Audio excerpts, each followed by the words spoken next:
Yeah, so this chapter starting off, I think, is one of the most important chapters when it comes to specifically getting into the seven habits, not just to steal from the name that it is a seven habits overview, but really once you begin to break down the material, I really feel as if, this seven habits overview, the breakdown and how he carries ideas, and we'll talk about this as we get into the chapter, but as he carries ideas from that first chapter into the second chapter, especially when he talked about independence, dependence, and interdependence, which we'll get to here in a second as we break down those habits, really connected with the first chapter. And so we'll show some of that as we get into some quotes and maybe open up the book again for the second half of the podcast.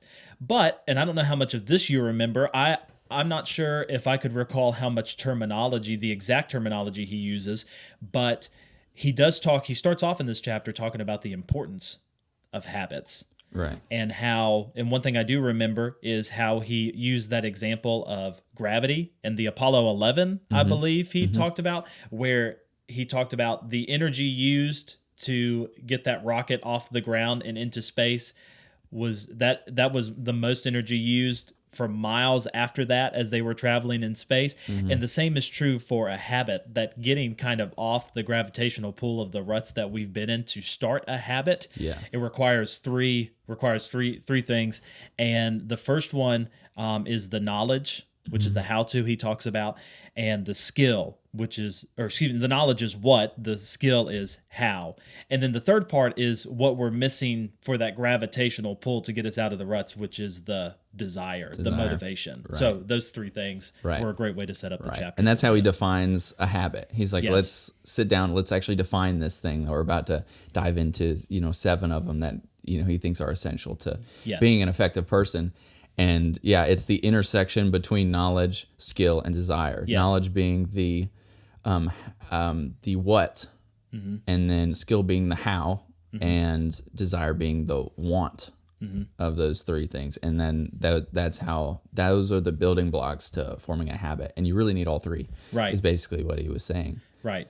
And you know how last week you were talking about working out was an example that you used a lot. When I was reading this, because of course this can work for small habits, and like working out, and the example I'm about to give are smaller, but they also, of course, are involved with the bigger and more important characteristics of our life. But every time I read that about the intersection between the knowledge, skill, and desire, I always think about making my bed in the morning. Some people are good at it. Some people are not. That's all I could think about, because my dad was one of those people where he constantly made you make up your bed the first thing you wake up, even before going to school.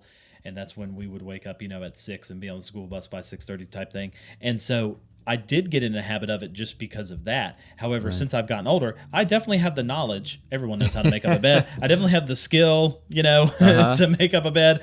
But the desire lately for me, especially ever since the shelter in place and stuff, and staying at home a little bit more, I just do not have the motivation. And that's the hard part. And what I found, to kind of connect us to the next part of this chapter, what I found was, as I did it less, my wife did it more. So I've become dependent on my wife to get it done, which is bad, because when she's not around or she goes somewhere, it just does not get done because the desire is not there. And that's just a very small example of some of these more, some of these bigger characteristics we have in our life. So the principle applies to all of them. Right.